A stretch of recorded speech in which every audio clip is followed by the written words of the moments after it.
July 30 ജീവനുള്ളിടത്തോളം കാലം മറക്കാൻ പറ്റാത്ത, അല്ലെങ്കിൽ ഓർത്താൽ വേദന മാത്രം തോന്നുന്ന ഒരു അനുഭവമാണ് യഥാർത്ഥത്തിൽ.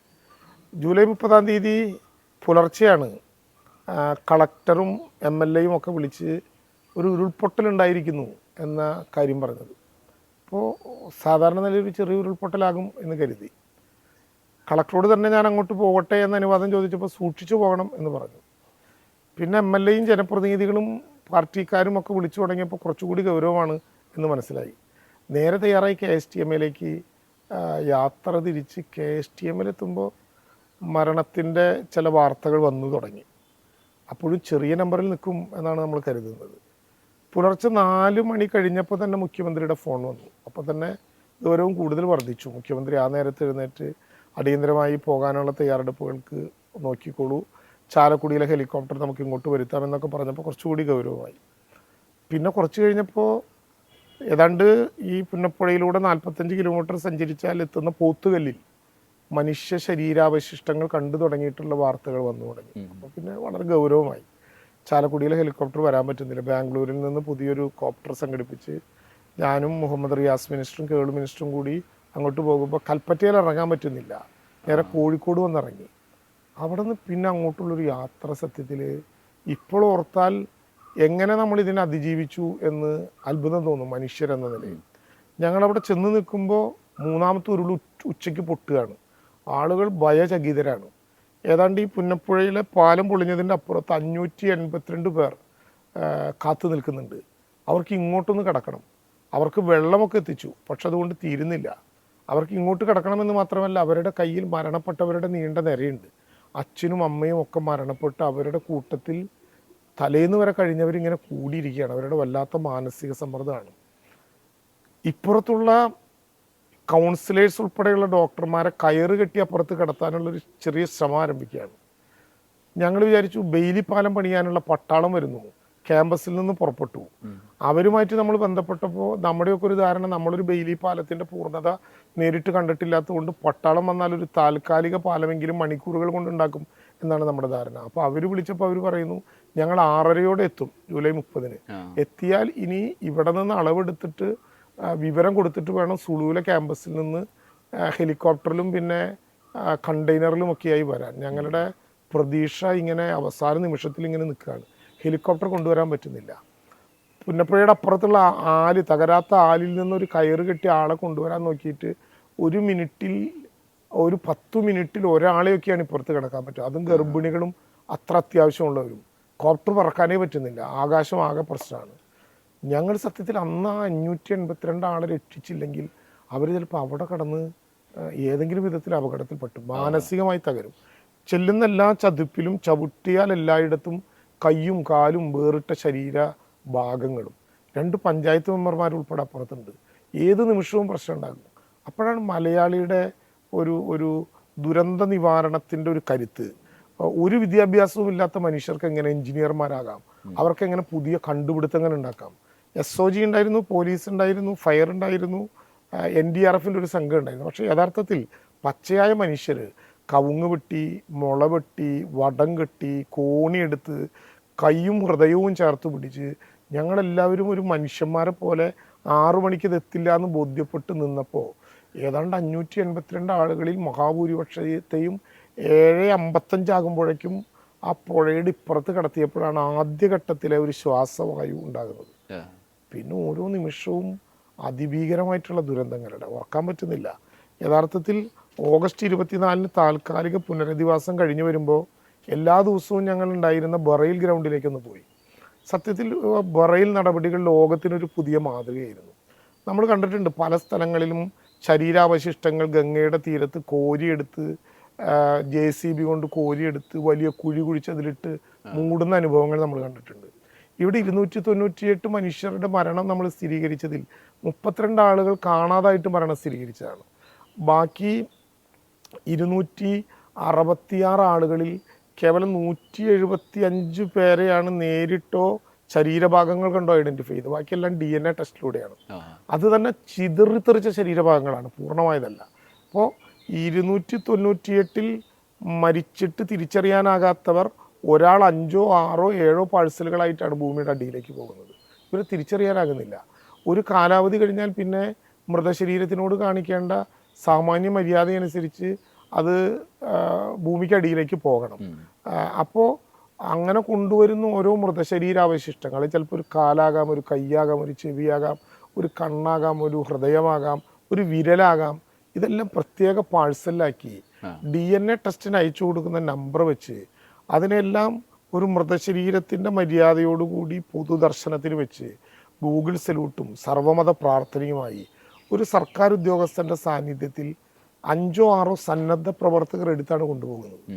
അതിൽ നമ്മൾ ഈ യൂത്ത്, കേരളത്തിലെ യൂത്തൊക്കെ അസ്തമിച്ചു, എല്ലാം ലഹരിക്കുള്ളിലായി, എല്ലാവർക്കും വികാരമില്ലാത്തവരായി, എല്ലാവരും പലതരത്തിലുള്ള സാധനങ്ങളിലേക്ക് പോയി, സർഗാത്മകത പറ്റി, ഇങ്ങനെയൊക്കെ പറയല്ലോ. സത്യത്തിൽ ഇതിനൊരു മറുപടിയായിരുന്നു. ഷർട്ടിൻ്റെ ഇട്ട PP കിറ്റിൻ്റെ അകത്ത് പല രാഷ്ട്രീയ യുവജന സംഘടനകളുടെ പേര് രേഖപ്പെടുത്തിയ ചെറുപ്പക്കാർ ഏത് സംഘടനയുടെ പേരാണെന്ന് നോക്കാതെ ഒരുമിച്ച് മൃതശരീരമെടുത്ത് അച്ഛനോ അമ്മയോ സഹോദരനോ സഹോദരിയോ ഒക്കെയാണെന്ന പോലെ കൊണ്ടുപോയി സംസ്കരിച്ച ഒരു ബുറയിൽ ചടങ്ങ്. ഓഗസ്റ്റ് 24-ാം തീയതി പ്രാഥമികമായ നടപടിക്രമങ്ങൾ തീർത്ത് ഞാൻ തിരിച്ചു പോരുമ്പോൾ ഞാൻ ആ പുത്തുമലയിലെ ബുറയിൽ ഗ്രൗണ്ടിലൊന്ന് പോയി നിന്നു. എൻ്റെ ആരുമില്ല, പക്ഷെ എല്ലാവരും എൻ്റേതാണ്. ഞാനവിടെ പോയി നിന്നു.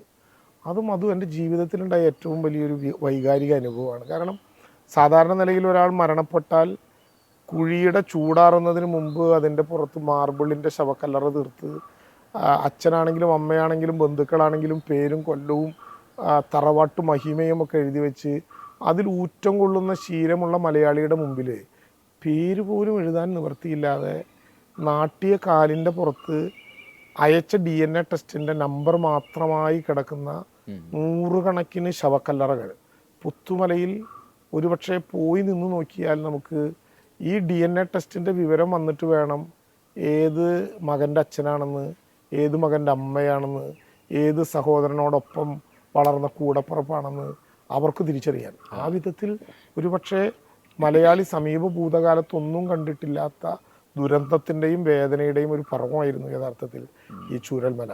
ഇപ്പോൾ ആലോചിക്കുമ്പോൾ യഥാർത്ഥത്തിൽ ആ വികാരങ്ങളൊക്കെ ഉള്ളപ്പോഴും ഭരണാധികാരികൾ എന്ന നിലയിൽ നാം കാണിക്കേണ്ട അതിവേഗതയും ഇടപെടലും ചാഞ്ചല്യമില്ലാത്ത തീരുമാനങ്ങളും ഒക്കെ എടുക്കാൻ അന്ന് കഴിഞ്ഞതിൽ യഥാർത്ഥത്തിൽ ഇപ്പോൾ ഈ മരത്തിൻ്റെ ചോട്ടിലിരിക്കുമ്പോൾ മധുവിനോട് ഇങ്ങനെ സംസാരിച്ചുകൊണ്ടിരിക്കുമ്പോൾ യഥാർത്ഥത്തിൽ തോന്നുന്നതൊരു അത്ഭുതമാണ്.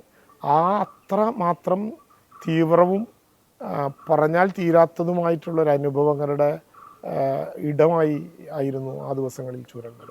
ആ കാലത്ത് നമ്മൾ കുറച്ച് സന്തോഷം വന്ന ഒരു നിമിഷം എന്ന് പറയുന്നത്, നമ്മൾ സാധാരണ ഒരു പ്രളയം ഉണ്ടായാൽ അല്ലെങ്കിൽ വെള്ളപ്പൊക്കം ഉണ്ടായാൽ നമുക്ക് അതിജീവനത്തിൽ പ്രൈമറി ജീവൻ രക്ഷിച്ചതിന് ശേഷമുള്ള പുനരധിവാസത്തിൽ ഉണ്ടാകുന്ന ഏറ്റവും വലിയ വെല്ലുവിളിയാണ് നമുക്കുള്ള അടിസ്ഥാന കാര്യങ്ങൾ, റേഷൻ കാർഡ്, ആധാർ കാർഡ്, ഇതൊക്കെ ഉണ്ടാക്കുക. ഇപ്പോൾ പെട്ടെന്ന് തന്നെ ഓർമ്മ ഡോക്ടർ ബിജുവിൻ്റെ വെയിൽ മരങ്ങൾ എന്ന് പറഞ്ഞൊരു സിനിമ, വെയിൽ മരങ്ങളിൽ അത് പറയുന്നുണ്ട്. ഈ ആലപ്പുഴയാണെന്ന് തോന്നുന്നു, ഇത് കിട്ടാതെ പോകുന്ന ആളുകൾ അതിനുവേണ്ടി ക്യൂ നിൽക്കുക, ഒഫീഷ്യലായ പ്രതിസന്ധികളിൽ അകപ്പെടുക.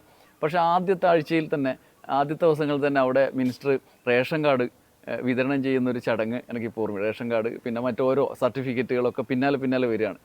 അങ്ങനെ ഒരു അതിവേഗതയിലുള്ള ആ വിതരണത്തിലേക്ക് നയിച്ച ഒരു തീരുമാനങ്ങളും അതിൻ്റെ എന്താണ് അതിനെ? ഞങ്ങൾ പറഞ്ഞത് ആ ദുരന്തം ഉണ്ടായത് മുതൽ ഞങ്ങൾക്ക് അനുഭവം വളരെ തീവ്രമാണ്.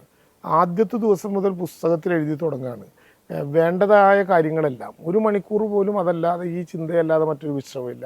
ഞാൻ ചെന്നിരുന്ന ആദ്യം കൊണ്ടുവരേണ്ട ഈ പിന്നെ ബോഡി കൊണ്ടുപോകേണ്ട ആംബുലൻസുകളെക്കുറിച്ച്, അതിൽ വേണ്ട മോർച്ചറി, നമ്മൾ പൊതു പിന്നെ ഇതിന് വേണ്ട മോർച്ചറികളെക്കുറിച്ച്, മൊബൈൽ മോർച്ചറികളെക്കുറിച്ച്, രാത്രി വെക്കേണ്ട ആസ്ക ലൈറ്റുകളെക്കുറിച്ച് ഞങ്ങളിങ്ങനെ എഴുതി തുടങ്ങുമ്പോൾ ആളുകൾക്ക് അത്ഭുതമായിരുന്നു. നട്ടുച്ചയ്ക്ക് വന്നിരുന്ന ഒരാൾ സമീപത്തെ 5 ജില്ലകളിലുള്ള മുഴുവൻ ആസ്ക ലൈറ്റുകളും മണിക്കൂറുകൾക്ക് ഇവിടെ എത്തണം.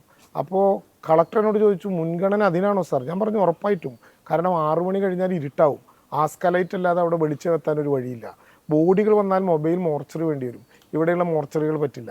ഇങ്ങനെ ഞങ്ങൾ എഴുതുമ്പോൾ അവിടെയുള്ള ഉദ്യോഗസ്ഥന്മാരെ പല ഗ്രൂപ്പുകളായി തിരിച്ചു. എല്ലാവരും ഈ പ്രവർത്തനത്തിൽ തന്നെ നിൽക്കണ്ട. ഒരു വിഭാഗം അവരുടെ രേഖകൾ, ഈ യഥാർത്ഥത്തിൽ ഈ ദുരന്ത നിവാരണത്തിൻ്റെ ഭാഗമായി രൂപീകരിക്കപ്പെട്ട ക്യാമ്പുകളിലൊക്കെ വരുന്നവർ കയ്യിൽ അവരെ കുറിച്ചിട്ടുള്ള മറ്റൊരു ഐഡൻറ്റിറ്റിയും ഇല്ലാതെ വരികയാണ്. പാസ്പോർട്ട് വരെ 97 പേർക്ക് പാസ്പോർട്ട് ഓഫീസിൽ നിന്ന് ആൾ വന്നിരുന്ന് പാസ്പോർട്ട് നമുക്ക് 1 മാസത്തിനുള്ളിൽ തയ്യാറാക്കി കൊടുക്കാൻ കഴിഞ്ഞത് മുതൽ ഇങ്ങനെ തുടങ്ങുന്ന ഒരു പ്രക്രിയ യഥാർത്ഥത്തിൽ അവസാനിക്കുന്നത് നമ്മുടെ ഈ ദുരന്തം നടന്ന് ജനുവരി മാസത്തിൽ മരണപ്പെട്ട ആളുകളെ യഥാർത്ഥത്തിൽ ഈ ഡെത്ത് സർട്ടിഫിക്കറ്റ് കൊടുക്കുക ഏറ്റവും അവസാനത്തെ കാര്യമാണ് ഞാൻ പറഞ്ഞത്. ഒരാൾ മരണപ്പെട്ട് ഐഡൻറ്റിഫൈ ചെയ്യാൻ കഴിയാതെ ഇനി ഒരിക്കലും തിരിച്ചു വരാനാകില്ല എന്ന് പല തരത്തിലുള്ള അന്വേഷണങ്ങളിൽ കരുതുന്ന ഒരാളുടെ സിവിൽ ഡെത്തായിട്ട് പ്രഖ്യാപിക്കുന്ന ഒരു നടപടിയുണ്ട്. 7 വർഷമാണ് അതിൻ്റെ കാലാവധി. 7 വർഷം കഴിഞ്ഞാലേ സിവിൽ ഡെത്തായി പ്രഖ്യാപിക്കാൻ പറ്റൂ. ഒരു പെർമനൻ്റ് ഡെത്ത് സർട്ടിഫിക്കറ്റ് ഉണ്ടാകും. അതുവരെ അവരുടെ കുടുംബം കാത്തിരിക്കുകയും ഈ ആനുകൂല്യങ്ങൾ മുഴുവൻ നഷ്ടപ്പെടുകയും ചെയ്യുന്ന അവസ്ഥയുണ്ടാകും. നമ്മൾ ജനുവരി മാസത്തിൽ തന്നെ താൽക്കാലികമായ നഷ്ടപരിഹാരം കിട്ടാൻ ആവശ്യമായിട്ടുള്ള മരണ സർട്ടിഫിക്കറ്റുകൾ അതിൻ്റെ അനൗൺസ്മെൻറ്റ് പബ്ലിക്കേഷൻ ഉൾപ്പെടെ നടത്തിക്കൊണ്ട് പക്ഷേ ഒരു ദുരന്തത്തിനും ഇതുവരെ ഇല്ലാത്തതുപോലെ മാർച്ച് മാസമാകുമ്പോഴേക്കും അതുൾപ്പെടെ വികാരപരമാണ് ആ വിഷയങ്ങളൊക്കെ എങ്കിലും അതുൾപ്പെടെ നമുക്ക് ഈ രേഖകൾ, ആധികാരികത, ഐഡൻറ്റിറ്റി അതൊക്കെയാണല്ലോ ഒരാളെ സംബന്ധിച്ചിടത്തോളം ഏറ്റവും പ്രധാനം. അതെല്ലാം തിരിച്ചു കിട്ടാവുന്ന നടപടികൾ യഥാർത്ഥത്തിൽ മധു പറഞ്ഞതുപോലെ ആഗസ്റ്റ് മാസത്തിൽ തന്നെ നിരവധി ഇടങ്ങളിൽ ക്യാമ്പുകളിൽ തന്നെ ക്യാമ്പുകൾ, അതായത് ഒരു ദുരിതാശ്വാസ ക്യാമ്പ് നടക്കുന്നിടത്ത് രേഖകൾ നഷ്ടപ്പെട്ടവർക്ക് വേണ്ടി പ്രത്യേക ക്യാമ്പ് അവിടെ വെച്ച് തയ്യാറാക്കൽ, അവിടെ വെച്ച് വിതരണം ചെയ്യൽ, അങ്ങനെ ഒരു മാതൃകാപരമായിട്ടുള്ള നടപടി നടന്നു അവിടെ എന്നുള്ളത് വളരെ വളരെ അഭിമാനകരമാണ് ഈ ദുരന്തത്തിനിടയിൽ.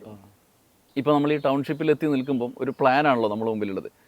ഈ സമയത്തും ഇതിൻ്റെ നിരന്തരമായ ഇവാലുവേഷൻ നടക്കും, അതിൻ്റെ തുടർച്ചകളുണ്ടാവും. ഈ പറഞ്ഞ പീരീഡിനുള്ളിൽ എന്തെങ്കിലും പ്രതിസന്ധികൾ വരാൻ വിദൂര സാധ്യത എന്തെങ്കിലും ഉണ്ടോ? ആ സമയം നമുക്ക് പാലിക്കാൻ കഴിയുമോ? സാധാരണ നിലയിലില്ല.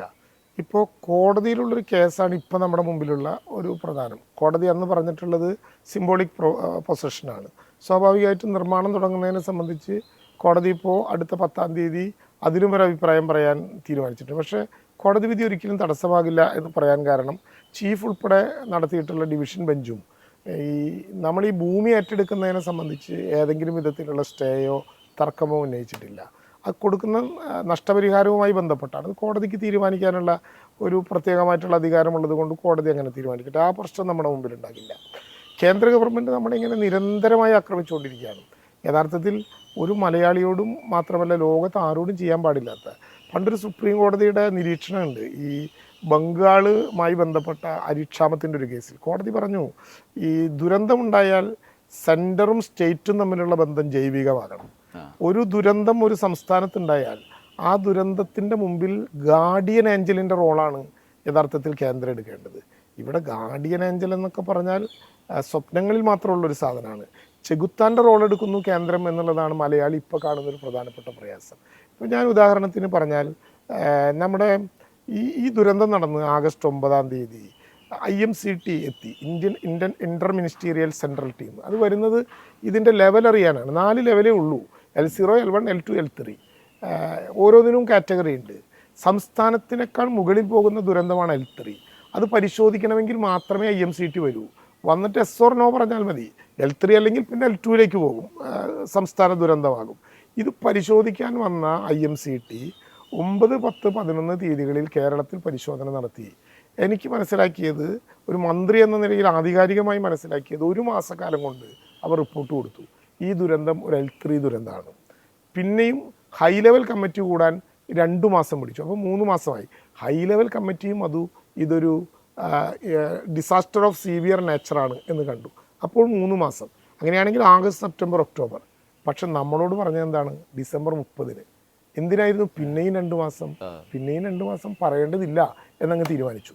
ഇതൊരു മനോഭാവമാണ്. യഥാർത്ഥത്തിൽ IMCT ഇതൊരു ഡിസാസ്റ്റർ ഓഫ് സീവിയർ നേച്ചറാണെന്ന് 1 മാസത്തിനുള്ളിൽ കണ്ടുപിടിച്ച കാര്യം അന്നേ ഹൈ ലെവൽ കമ്മിറ്റി പ്രഖ്യാപിച്ചിരുന്നെങ്കിൽ UN ഉൾപ്പെടെ, ഐക്യരാഷ്ട്രസഭ ഉൾപ്പെടെ എത്രയോ ഏജൻസികളുടെ സഹായം നമുക്ക് കിട്ടുമായിരുന്നു. പിന്നെ 2 മാസം കഴിഞ്ഞ് ഹൈ ലെവൽ കമ്മിറ്റി കൂടിയപ്പോൾ പ്രഖ്യാപിച്ചാലും നമുക്ക് കുറേ NGOമാരുടെ സഹായം കിട്ടുമായിരുന്നു. പിന്നെയും 2 മാസത്തെ കാലാവധി മലയാളിയോട് മാത്രം എന്തിനാണ്?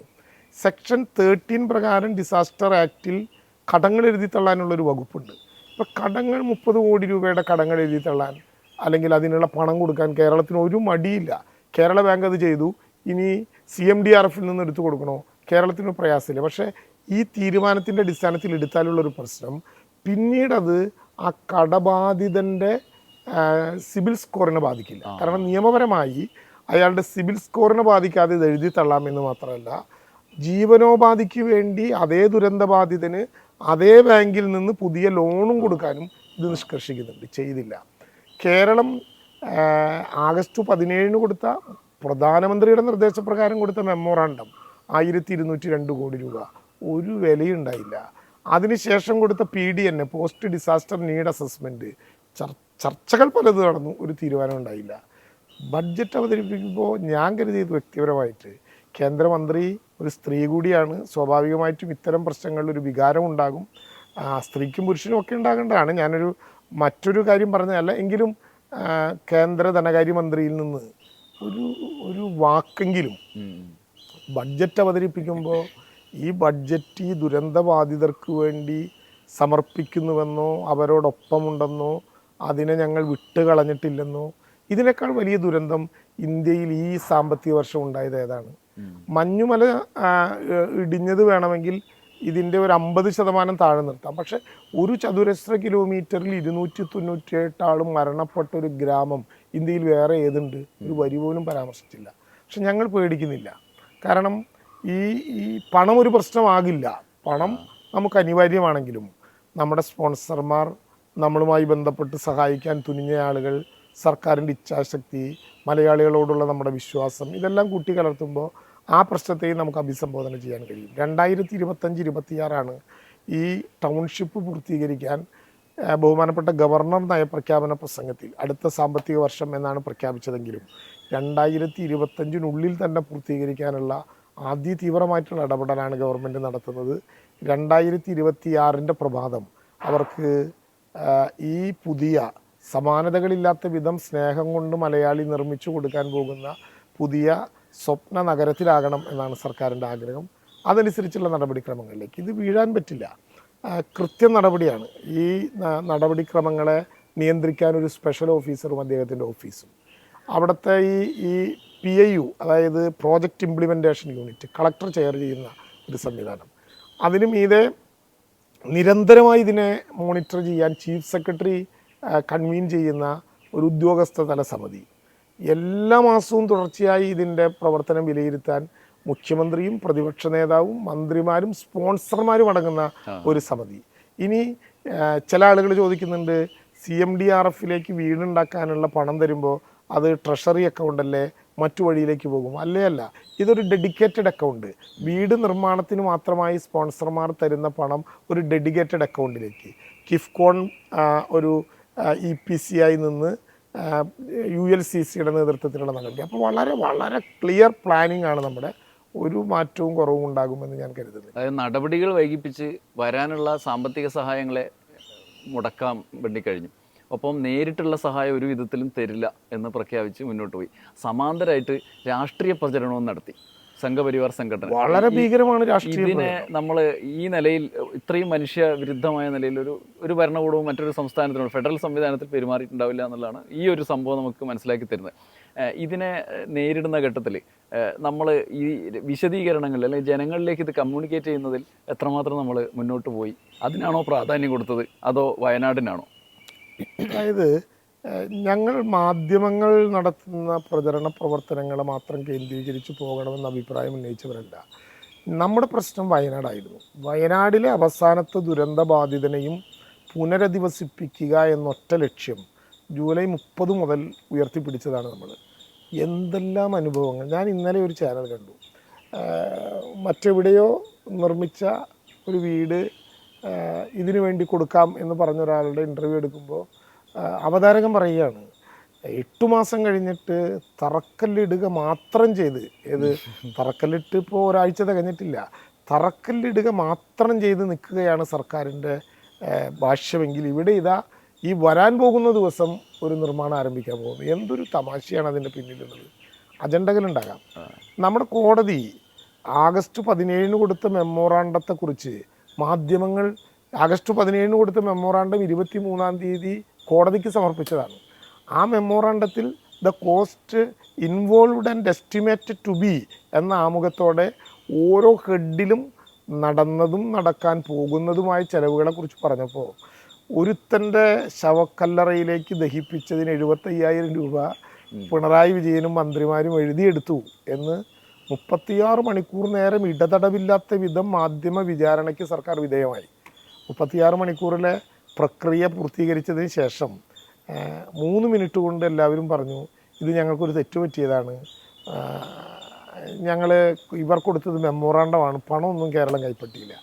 കേരളം കൈപ്പറ്റാത്തൊരു പണത്തിൻ്റെ പേരിൽ, കേരളം കൊടുത്തൊരു മെമ്മോറാണ്ടത്തിൻ്റെ പേരിൽ കേരളത്തിലെ ഗവൺമെൻറ്റിനെ ക്രൂശിച്ചത് മുതലാരംഭിക്കുന്നതാണ് ഈ പ്രക്രിയ. STRF പണം കേരളത്തിന് തരാം എന്ന് പറഞ്ഞാൽ STRF കൃത്യം മാനദണ്ഡമാണ്. STRF അനുസരിച്ചൊരു വീട് തകർന്നാൽ ഇവിടെ കൊടുക്കുന്ന ഈ വീടൊന്നും പണിത് കൊടുക്കാൻ പറ്റില്ല. 1,80,000 രൂപയാണ് ഏറ്റവും കൂടുതൽ കൊടുക്കാൻ പറ്റുക.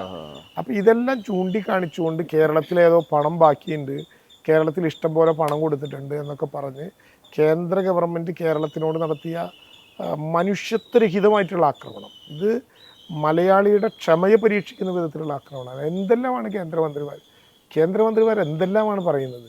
ഒരു മന്ത്രി പാർലമെൻറ്റിൽ പറയുകയാണ് മുഖ്യമന്ത്രിയും മന്ത്രിമാരും ഉറങ്ങിക്കിടക്കുമ്പോൾ ഞാനാണ് അവിടെ പോയത്. ഞാൻ സത്യത്തിൽ നമ്മുടെ പാർലമെൻറ്റ് അംഗങ്ങളായിട്ടുള്ള ചില സുഹൃത്തുക്കളോട് പറഞ്ഞു, കേരളത്തിൽ ഞങ്ങളൊക്കെ കണ്ടതിൽ വെച്ച് ഏറ്റവും സന്യാസതുല്യമായ രാഷ്ട്രീയത്തിന് നേതൃത്വം നൽകിയിട്ടുണ്ടായിരുന്ന ഒരാളാണ് NE ബൽറാം. അദ്ദേഹം സഹികെട്ട് ഒരു സ്വാമിയെ ചെരുപ്പൂരി അടിക്കാൻ നിന്നിട്ടുണ്ട് പാർലമെൻറ്റിൽ. യഥാർത്ഥത്തിൽ അതിനേക്കാൾ ഭീകരമായ അനുഭവം ഉണ്ടാകേണ്ടതാണ്. നിങ്ങളെല്ലാവരും ഉറങ്ങിക്കിടക്കുകയായിരുന്നു, ഞങ്ങളാണ് ആദ്യം അവിടേക്ക് പോയത്. നിങ്ങളൊരു കാര്യം ചെയ്യും, മരവുരിയെടുത്ത് ഈ പാപ്പരാണെന്നുള്ള സർട്ടിഫിക്കറ്റ് മേടിച്ച് വന്നാൽ കേന്ദ്രം എന്തിനെക്കുറിച്ചെങ്കിലും ആലോചിക്കാം. ഇതേതെങ്കിലും ഔദാര്യമാണോ? നമ്മൾ എന്തുകൊണ്ടാണ് തുടർച്ചയായിട്ട് കേരളം കേന്ദ്രത്തിനോട് ഈ പണം ചോദിക്കുന്നത്? അത് കേരളത്തിൻ്റെ അവകാശമായതുകൊണ്ടാണ്. 3.5 കോടി മലയാളി 143 കോടിയോളം വരുന്ന ഇന്ത്യക്കാരനായിട്ടുള്ള ഒരു സമൂഹത്തിൻ്റെ ഭാഗമാണെന്നും ഭരണഘടന ഉറപ്പുവരുത്തുന്ന ഭാരതം കാശ്മീർ മുതൽ ആരംഭിച്ചാൽ ഈ കന്യാകുമാരി വരെയുണ്ടെന്നും ഈ ബോധ്യം നല്ലതുപോലെ ഉള്ളത് കൊണ്ടാണ് നമ്മൾ നമ്മുടെ അവകാശത്തിന് വേണ്ടി നടത്തുന്നൊരു സമരം. അതൊരു ദൗർബല്യമാകരുത്. അതിൻ്റെ പേരിൽ കേരളം ലോകത്തിൻ്റെ മുമ്പിൽ അവതരിപ്പിക്കുന്ന കേരള മോഡലിനെ തള്ളി പറയാനും ഞങ്ങൾ തയ്യാറല്ല. ഞാൻ ഒറ്റ അനുഭവം മധുവിനോട് പറയാം. ഞാൻ കേരളത്തിൻ്റെ നിയമസഭയിൽ പറഞ്ഞപ്പോൾ ചിലപ്പോൾ കേട്ടിട്ടുണ്ടാവും, ഞാൻ നമ്മുടെ ഒരു ചർച്ചയ്ക്കിടയിൽ പറഞ്ഞാണ്, എന്താണ് കേരളത്തിലെ ഗവൺമെൻറ് ഇച്ഛാശക്തി? ഇത് യഥാർത്ഥത്തിൽ പണം തരുന്നവരുടെയും സ്പോൺസർമാരുടെയും മാത്രം പിന്തുണ കൊണ്ടല്ല, കയ്യിൽ നീക്കിയിരിപ്പുള്ളത് കൊണ്ടല്ല. നമുക്ക് കേന്ദ്രം പല വിധത്തിൽ തരേണ്ട പണമെല്ലാം തരാതിരിക്കുമ്പോഴും ചൂരൽമലയിൽ അവസാനത്തെ ദുരന്തബാധിതനെയും പുനരധിവസിപ്പിക്കാതെ ചുരമിറങ്ങില്ല എന്ന് പറയാനുള്ള കാരണം വിശാലമായിട്ടുള്ള മലയാളികളുടെ മനസ്സാണ്. ഞാൻ ജൂലൈ 30 രാത്രി 12:30 മണി കഴിഞ്ഞു, അപ്പോൾ അതായത് ഓഗസ്റ്റ് 1 പുലർച്ചെയായി.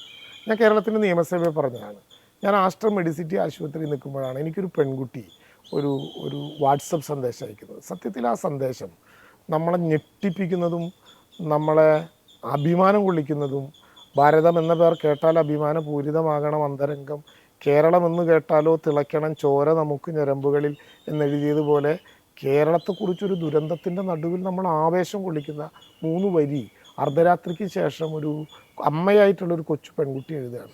3 വരി ഇങ്ങനെയാണ്: സാർ, ചൂരൽമലയിലെ വാർത്തകൾ കണ്ട് കരൾ പിടയുകയാണ്. മുല കുടിക്കുന്ന കുട്ടികൾ അമ്മമാരാൽ വേർപെട്ടു എന്നൊരു വാർത്ത ഇപ്പോൾ ഒരു ചാനൽ എഴുതി കാണിക്കുന്നു. മുല കുടിക്കുന്ന കുട്ടികൾ അമ്മമാരാൽ വേർപെട്ടു എന്ന വാർത്ത ശരിയാണെങ്കിൽ നിറമാറുമായിട്ടൊരമ്മ വിളിപ്പാടകല കാത്തിരിക്കുന്നുണ്ട് എന്ന് അങ്ങ് അവരെ അറിയിക്കണം. അർദ്ധരാത്രി കഴിഞ്ഞ നേരത്ത് ഒരു മലയാളത്തിൽ അമ്മ, അതാണ് മലയാളത്തിൻ്റെ ഒരു വികാരം. കാലദേശങ്ങൾക്കപ്പുറത്ത് രക്തബന്ധമില്ലാത്തൊരു കുഞ്ഞ് മുല കുടിക്കാൻ പറ്റില്ലെന്ന് പറയുമ്പോൾ നിറമാറ് ചുരത്തുന്നതാണ് മലയാളത്തിൻ്റെ മാതൃത്വം. ഇതാണ് മലയാളത്തിൻ്റെ ഒരു അഭിമാനം. ഇത്രയൊരു കരുത്തിൻ്റെ മുമ്പിൽ എങ്ങനെ അപവാദങ്ങളും എങ്ങനെ ആക്രമണങ്ങളും എങ്ങനെ കല്ലേറുണ്ടായാലും പരിക്കു പറ്റാത്ത വിധം ഈ ഗവൺമെൻറ്റിനെ, അല്ലെങ്കിൽ ഗവൺമെൻറ് എന്ന് പറഞ്ഞ ഈ നമ്മളെല്ലാവരും ചേർന്ന ഈ ഉചിത സർക്കാരിനെ സഹായിക്കാനുള്ള മെറ്റൽ ഡിറ്റക്ടറുകളാണ് അമ്മമാരുടെ ഈ മനോഭാവം. അവരെല്ലാം ഒഴുക്കിയ കണ്ണീരും അവർ കുഞ്ഞുങ്ങൾക്ക് വേണ്ടി ചുരത്തിയ മുലപ്പാലും അവർ ഈ സങ്കടങ്ങളിൽ നമുക്ക് നൽകിയ പിന്തുണയും ഉണ്ടെങ്കിൽ ഇതിനേക്കാൾ വലിയ ദുരന്തം ഉണ്ടാകാതിരിക്കട്ടെ, ഉണ്ടായാലും നേരിടാൻ ഒരു മടിയും നമുക്കുണ്ടാകില്ല. അതാണ് മലയാളത്തിൻ്റെ പ്രത്യേകത. പക്ഷേ ചരിത്രത്തിനോട് കണക്ക് പറയേണ്ടി വരും ഇവരെല്ലാം. ഇതിപ്പോൾ 36 മണിക്കൂറിലെ മാധ്യമ വിചാരണയ്ക്ക് ശേഷം 3 മിനിറ്റ് അപ്പോളജൈസ് പറഞ്ഞതുകൊണ്ട് 36 മണിക്കൂർ കേട്ടവർ എന്ത് ചിന്തിക്കുമെന്നല്ല സർക്കാർ ആലോചിച്ചത്. സർക്കാർ ശരിയുടെ പക്ഷത്ത് പോവുക. ഇപ്പോൾ അവിടെ പിന്നെ ഈ ദുരന്തബാധിതരായിട്ടുള്ള മനുഷ്യർ, എന്നെ അമ്മൂമ്മ അത്ഭുതപ്പെടുത്തി. ഇപ്പോൾ ഈ 27-ാം തീയതി അവർ ഈ പിന്നെ ആ മുഖ്യമന്ത്രി ഉദ്ഘാടനം ചെയ്യുന്ന പ്ലോട്ടിൻ്റെ ഒരറ്റത്ത് 7 സെൻറ്റ് ഭൂമി പ്രത്യേകമായിട്ട് അടയാളപ്പെടുത്തി അവിടെ ഒരു വീടിൻ്റെ തറ പൂർണ്ണമായിട്ടും കുമ്മായം കൊണ്ട് അടയാളപ്പെടുത്തി നിൽക്കുകയാണ്. അതിൻ്റെ മുമ്പിൽ ഒരു അമ്മ വന്ന് നിന്നിട്ട് പേരക്കുട്ടിയോട് ചോദിക്കുകയാണ്, ഇതെന്താണ്, ഇത് കിടപ്പുമുറി, ഇത് അങ്ങനെ, ഇതങ്ങനെ, ഇതിങ്ങനെ എന്നൊക്കെ ഈ കുഞ്ഞ് പറഞ്ഞു കൊടുക്കുകയാണ്. ചെറിയൊരു കുട്ടി, അമ്മൂമ്മയും കൊണ്ടുവന്നിട്ടുള്ള കുട്ടി. എന്നിട്ട് അവൻ സന്തോഷത്തോടെ പറയാണ്, സ്റ്റഡി റൂം കാണിച്ചിട്ട്, അമ്മാമ്മ ഇത് എനിക്ക് പഠിക്കാനുള്ള റൂം, ഇങ്ങനെ അമ്മാമ്മയോട് പറഞ്ഞു കൊടുക്കുകയാണ്. അപ്പോൾ ആ അമ്മ അടുത്ത് നിൽക്കുന്നവരോടൊക്കെ പറയാണ്, അയ്യോ ഇങ്ങനെ ഒരു വലിയ സംവിധാനമാണോ ഞങ്ങൾക്ക് ഉണ്ടാക്കി തന്നിട്ടുള്ളത്, ഇതേതോ മലയുടെ മുകളിലാണ്, അവിടെ പോയാൽ വീണ്ടും പൊട്ടി വീഴുന്നാണ് ഞങ്ങളോട് പറഞ്ഞിരുന്നത്, അയ്യോ ഇത്ര വലിയൊരു സംവിധാനമാണോ, മക്കളെ ഞങ്ങൾ അറിഞ്ഞില്ല. അപ്പോൾ അവർക്ക് ഞാൻ മന്ത്രിയാണെന്നൊന്നും അറിയില്ല. അവിടെ ഞാനും നമ്മുടെ ജില്ലാ കളക്ടറും കാഴ്ചക്കാരായിട്ട് അവിടെ നിൽക്കുന്നുണ്ടായിരുന്നു. അപ്പോൾ അവരാരോ പറഞ്ഞു മന്ത്രിയാണ് നിൽക്കുന്നത്. അവരുടെ ആ നേരത്തെ ഒരു സന്തോഷം, നഷ്ടപ്പെട്ടതിനെ കുറിച്ച് ഓർത്ത ദുഃഖം അവർക്കുണ്ടാകും. പക്ഷേ സുരക്ഷിതമായിട്ടുള്ള ഭവനങ്ങളിലേക്കാണ് അവർ വരുന്നത് എന്നൊരു ഫീൽ, അതാണ് സർക്കാരിൻ്റെ ഒരു ആത്മവിശ്വാസം. അതേ നമുക്ക് വേണ്ടൂ. ഞാൻ അന്ന് പറഞ്ഞു, അത് പുഞ്ചിരിമറ്റത്ത് പൊട്ടി ഉരുളിനേക്കാൾ ഉയരത്തിൽ പുഞ്ചിരികൾ വരുന്നൊരു കാലമാണ് നമ്മുടെ സങ്കല്പം. പക്ഷേ ഞാനിതാണ് പറഞ്ഞത്, ചരിത്രം മാപ്പ് കൊടുക്കില്ല. ഇത്തരം ഒരു ദുരന്തഘട്ടത്തിൽ മലയാളിക്ക് വേറിട്ട് ചിന്തിക്കാൻ എങ്ങനെ സാധ്യമാകുന്നു, മലയാളിയോട് ഇങ്ങനെ പെരുമാറി. ത്രിപുരയിൽ IMCT സംഘം വന്നിറങ്ങുമ്പോൾ 40 കോടി കൊടുത്തുകൊണ്ടാണ് ചെന്നിറങ്ങിയത്. അത് കൊടുക്കട്ടെ, നല്ലതാണ്. ഒരു ഭരണഘടനയുള്ളൊരു രാജ്യത്തിനകത്ത് തമിഴ്നാടിനും കർണാടകത്തിനും ദുരന്തകാലത്ത് അവരുടെ പണം കിട്ടാൻ സുപ്രീം കോടതിയെ സമീപിക്കേണ്ടി വന്നു. അപ്പോൾ ഇത് തമ്മിലുള്ളൊരു വ്യത്യാസം വളരെ ഭീകരമല്ലേ? കോടതി ഇപ്പോൾ നടത്തിക്കൊണ്ടിരിക്കുന്ന ഓരോ ദിവസത്തെ ഇടപെടലും കണ്ടോ? യഥാർത്ഥത്തിൽ നമ്മുടെ മുഖ്യധാരാ മാധ്യമങ്ങളിൽ ആ അളവിലും അർത്ഥത്തിലും അത് വരുന്നുണ്ടോ? സർക്കാരിനൊരു പിഴവ് പറ്റിയെന്ന് ആരോപണം ഉണ്ടായാൽ വരുന്ന അത്ര കരുത്തിൽ ഇപ്പോൾ കോടതി അവസാനം പറഞ്ഞത് ഈ നിലപാട് ഒരു കാരണവശാലും അംഗീകരിക്കാൻ പറ്റില്ലെന്ന് പറഞ്ഞ് ഓടിച്ചു. നമ്മുടെ നാട്ടിൻ ഭാഷയിൽ പറഞ്ഞാൽ സോളിസിറ്റർ ജനറലിനെ ചുറ്റിട്ട് ഓടിച്ചു. എന്നിട്ടും നമുക്ക് ആ വിധത്തിലുള്ളൊരു വികാരങ്ങളുണ്ടായില്ല, ഒരു ഭയവുമില്ല. നമുക്ക് 2025 തന്നെ ഇത് ടൗൺഷിപ്പ് പൂർത്തീകരിക്കും. വയനാടുമായി ബന്ധപ്പെട്ട വാർത്തയൊക്കെ വന്ന സമയത്ത് അതിനു മുമ്പും നമ്മൾ കണ്ടിട്ടുള്ളതാണ്. പലരും മിക്കവാറും ആളുകൾ എന്തിനാണ് വെറുതെ തലവേദന ഏറ്റെടുക്കുന്നത്, മാധ്യമങ്ങൾ അവരെന്തെങ്കിലും പറയട്ടെ പോട്ടെ എന്ന് വെക്കും. പക്ഷേ ചില കാര്യങ്ങളിൽ കൃത്യമായി അറ്റാക്ക് ചെയ്യുന്ന നിലപാട് മിനിസ്റ്റർ സ്വീകരിക്കുന്നത് കാണുന്നുണ്ട്. അന്നേരം വ്യക്തിപരമായിട്ടല്ലെങ്കിൽ പോലും വകുപ്പുമായി ബന്ധപ്പെട്ടാണ് അപൂർവമായിട്ടാണെങ്കിലും കടുത്ത വിമർശനങ്ങൾ അല്ലെങ്കിൽ അങ്ങനെയുള്ള വാർത്തകളൊക്കെ വന്നിട്ടുള്ളത്. അതിനെ വസ്തുതകൾ നിരത്തി കൗണ്ടർ ചെയ്ത് തങ്ങളുടെ നിലപാട് സ്ഥാപിക്കുന്നതിൽ വിജയിക്കുകയും ചെയ്തിട്ടുണ്ട്. എന്നോട് പലപ്പോഴും ചോദിക്കാറുണ്ട്, ഇപ്പോൾ ഈ നമ്മുടെ അടിയന്തര പ്രമേയം സഭയിൽ വരുന്നത് തന്നെ നമ്മളൊരു മറുപടി പറയുക, അതിനുശേഷം പിന്നെ ആരെങ്കിലും എന്തെങ്കിലുമൊക്കെ പറഞ്ഞോട്ടെ, നമുക്ക് പറയാനുള്ള നമ്മൾ പറഞ്ഞു തീർത്തല്ലോ എന്ന് വിചാരിക്കുക, പിന്നെ വീണ്ടും എഴുന്നേറ്റ് ഇടപെടേണ്ട കാര്യമുണ്ടോ? അതിനും അത് വ്യക്തിപരമായി പറഞ്ഞപ്പോൾ അതുമായിട്ട് എത്രയോ കാലത്തെ നമുക്ക് അനുഭവമുള്ളത്, നമുക്ക് പരസ്പരം അറിയാം, എൻ്റെ ശീലവും സ്വഭാവവും ഒക്കെ അറിയാം. അതുകൊണ്ട് ഞാൻ പറയുന്നത്, ഞാൻ ഓരോ പ്രശ്നത്തെയും അഭിമുഖീകരിക്കുന്നതും ഇടപെടുന്നതും പൂർണ്ണമായിട്ടും ആ വിഷയത്തിൽ എൻ്റെ വിശ്വാസം ഉറപ്പിച്ചുകൊണ്ടാണ്. അതെൻ്റെ വിശ്വാസമാണ്. അതിൽ എനിക്ക് 100% ബോധ്യമുള്ളൊരു വിഷയമാണെങ്കിൽ അതിനെ വക്രീകരിച്ചും തള്ളിയും ആരെങ്കിലും പറഞ്ഞാൽ എനിക്ക് ഇടപെടാൻ തോന്നും. എൻ്റെ ചില ആളുകൾ പറയുന്ന പോലെ അതൊരു ജീനിൻ്റെ പ്രശ്നമാണ്. ചിലപ്പോൾ അങ്ങനെ ഇടപെടാൻ തോന്നും. കാരണം നമ്മൾ കൊണ്ടുവന്നൊരു കാര്യത്തിൽ തെറ്റായ വിധത്തിലൊരു പ്രചരണം നടത്തിയാൽ പറഞ്ഞവൻ ചിലപ്പോൾ നമ്മുടെ അടുത്ത് സുഹൃത്തായിരിക്കും, അത് റിപ്പോർട്ട് ചെയ്ത മാധ്യമ പ്രവർത്തകൻ ചിലപ്പോൾ നമ്മുടെ അടുത്ത് സുഹൃത്തായിരിക്കും. പക്ഷെ നമുക്കത് പറഞ്ഞേ മതിയാകും, അങ്ങനെ പറഞ്ഞു പോകും. എന്നോട് ഈ ഓഗസ്റ്റ് 17 കേരളം കൊടുത്ത മെമ്മോറാണ്ടവുമായി ബന്ധപ്പെട്ട് എവിടെ നിന്നോ ഉത്ഭവിച്ച ഒരു കഥ പിന്നീട് അങ്ങ് കൊണ്ടുവന്ന് നമ്മുടെ തൃശ്ശൂരിലെ തന്നെ ഏറ്റവും അടുത്ത മാധ്യമ സുഹൃത്തുക്കൾ ചോദ്യങ്ങൾ ചോദിച്ചപ്പോൾ ഞാൻ പൊട്ടിത്തെറിച്ച് പ്രതികരിച്ചപ്പോൾ ചിലരൊക്കെ എന്നോട് ചോദിച്ചു, അത്രയ്ക്കും ചൂടായിട്ട് പറയേണ്ട കാര്യം എന്താണ്? കാരണം അത് ആ ഘട്ടത്തിൽ പറഞ്ഞില്ലെങ്കിൽ എനിക്കുണ്ടായിരുന്നൊരു വികാരം, 75,000 രൂപ ഒരു ബറയിൽ ചടങ്ങിന് ചെലവഴിക്കേണ്ടി വരുമെന്ന് കാണിച്ച് കേന്ദ്രത്തിൻ്റെ മുമ്പിൽ നമ്മൾ കൊടുത്തൊരു മെമ്മോറാണ്ടത്തിൻ്റെ ഭാഗമായിട്ട് 1 രൂപ പോലും തരാതെ നിൽക്കുമ്പോൾ അവിടെ ഓരോ ആൾക്കും 75,000, ഒറ്റ ഉദാഹരണം പറഞ്ഞു, 75,000 രൂപ വീതം എഴുതിയെടുത്തു ഈ ഗവൺമെൻറ് എന്ന് കേട്ടപ്പോൾ എന്നെക്കുറിച്ച് ആരെങ്കിലും സംശയിക്കുമെന്നല്ല എൻ്റെ തോന്നലുണ്ടായിരുന്നത്. ദിവസങ്ങളോളം രാപ്പകലില്ലാതെ ഭക്ഷണം പോലും കഴിക്കാതെ മഴയത്ത് വെയിലത്ത് അവിടെ നിന്ന് സന്നദ്ധ പ്രവർത്തകരുണ്ടല്ലോ, ഒരു രാഷ്ട്രീയവും നോക്കാതെ പല ബാനറുകളിൽ ഈ മനുഷ്യരെ രക്ഷിക്കാനും ഈ മൃതശരീരങ്ങൾ അടക്കം ചെയ്യാനും അവിടെ നിന്ന് സന്നദ്ധ പ്രവർത്തകർ കരുതില്ലേ, അവർ 1 രൂപയും അവർക്കാർക്കും കൊടുത്തിട്ടില്ല. അവർ തന്നെ കിട്ടിയത് കഴിച്ചും അവരിൽ പലരും കൊണ്ടുവന്ന ഷെയർ ഞങ്ങൾ കഴിച്ചുമൊക്കെ ജീവിച്ചിട്ട് ഞങ്ങളുടെ പേരിൽ ഒരു ഗവൺമെൻറ് പണം എഴുതിയെടുത്തോ എന്ന് ഒരു തവണ പോലും അവർ തെറ്റിദ്ധരിക്കരുത്. അത് ഞങ്ങളുടെ ആത്മാർത്ഥതയുടെ പ്രശ്നമാണ്. ആ ആത്മാർത്ഥത വന്നാൽ ചിലപ്പോൾ നമുക്ക് വികാരം ഉണ്ടാകും. അത് അപൂർവമായ ഘട്ടങ്ങളിലേ ഉണ്ടാവുള്ളൂ. അങ്ങനെ വന്നാൽ പൊട്ടിത്തെറിക്കുന്നത് എന്താണെന്ന് വെച്ചാൽ നമ്മൾ ഒരിക്കലും ചിന്തിക്കാൻ പോലും പറ്റാത്തൊരു കാര്യങ്ങൾ. അപ്പം ചില ആളുകൾ എന്നോട് പറയും, മാധ്യമങ്ങൾ അങ്ങനെ പറയും, പ്രതിപക്ഷം അങ്ങനെ പറയും, നിങ്ങൾക്ക് പറയാനുള്ളത് നിങ്ങൾ പറയുക. അങ്ങനെ ആകില്ല. അത് യഥാർത്ഥത്തിൽ യുദ്ധം ചെയ്ത് നമ്മുടെ പക്ഷം ഇപ്പോൾ ഈ ദുരന്തം ഉണ്ടായ ആദ്യ 10 ദിവസത്തിനുള്ളിൽ എല്ലാവരും ഒരുമിച്ച് നിൽക്കുകയാണ്. അപ്പോൾ ഒരു പുതിയ വിഷയം ഉണ്ടായി കൊണ്ടുവരുന്നു. അതായത് ഈ ദുരന്ത ബാധിതരിൽ തെരച്ചിൽ നടത്തുന്നവർക്ക് കൊടുത്ത ബ്രെഡ് പൂത്തു. ആ ബ്രെഡ് പൂത്തു. അപ്പോൾ ബ്രെഡ് പൂത്തു എന്ന് പറഞ്ഞാൽ പിന്നെ അതിനെക്കുറിച്ച് അങ്ങ് ചർച്ചകൾ ആരംഭിക്കുകയാണ്. അപ്പോൾ പലരും വിദേശത്തുനിന്ന് ഉൾപ്പെടെ വിളിച്ച് ചീത്ത പറയാണ്, നിങ്ങൾക്ക് കാശില്ലെങ്കിൽ ഞങ്ങൾ കാശ് അയച്ചു തരാം, നല്ല ബ്രെഡ് മേടിച്ചു കൊടുത്തുകൂടെ എന്നൊക്കെ പറഞ്ഞിട്ട്. അപ്പോൾ സത്യത്തിൽ ഞാൻ മാധ്യമ പ്രവർത്തകരോട് പറഞ്ഞു, ഞങ്ങൾ ഇതുവരെ ബ്രെഡ് കൊടുത്തിട്ടില്ല. സർക്കാരോ ഇതര ഏജൻസികളോ ആ പ്രദേശത്തേക്ക് ബ്രെഡേ കടത്തിയിട്ടില്ല. കാരണം ഞാൻ അങ്ങനെ പറയാനുള്ള ആത്മവിശ്വാസം എന്താ, ഞാൻ 3 നേരവും ഭക്ഷണം കഴിക്കുന്നത് ആ ദുരന്ത ബാധിതരെ സഹായിക്കാൻ വേണ്ടി തെരച്ചിൽ നടത്തുന്നവർക്ക് കൊടുക്കുന്ന അതേ ഭക്ഷണമാണ്. രാവിലെ ചെന്നാൽ കൺട്രോൾ റൂമിലെ ഉപ്പുമാവ്, ഉച്ചയ്ക്ക് അവിടുത്തെ ഭക്ഷണം, തിരിച്ചു പോരുമ്പോൾ അവർക്ക് കൊടുക്കുന്ന ചപ്പാത്തിയും കറിയും ഞാനത് തന്നെയാണ് കഴിക്കുന്നത്. വേറൊരു ഭക്ഷണം കൊടുക്കുന്നില്ല. അവിടെ കൊടുക്കുന്ന ചായ ഞാൻ കുടിക്കുന്നുണ്ട്, അവിടെ കൊടുക്കുന്ന അത് ഞാൻ മാത്രമല്ല ഞങ്ങളെല്ലാവരും കഴിക്കുന്നുണ്ട്. അതേപോലെ ഒരു ബ്രെഡ് വന്നിട്ടില്ല. അതെൻ്റെ ആത്മവിശ്വാസമാണ്. അത് അങ്ങനെ പെട്ടെന്ന് ചിത്രീകരിക്കാൻ പാടില്ലല്ലോ. അത് പറഞ്ഞപ്പോൾ മാധ്യമങ്ങളത് തിരുത്തി, ശരിയാണ് പറഞ്ഞത്. അപ്പം അങ്ങനെ തോന്നുന്ന ചില ഘട്ടങ്ങളിൽ അനാവശ്യമായി ജനങ്ങളുടെ മനസ്സിൽ ആശങ്കയുണ്ടാകുന്ന പ്രശ്നങ്ങൾ ഉളവാക്കപ്പെടുമ്പോൾ അപ്പോൾ ചിലപ്പോൾ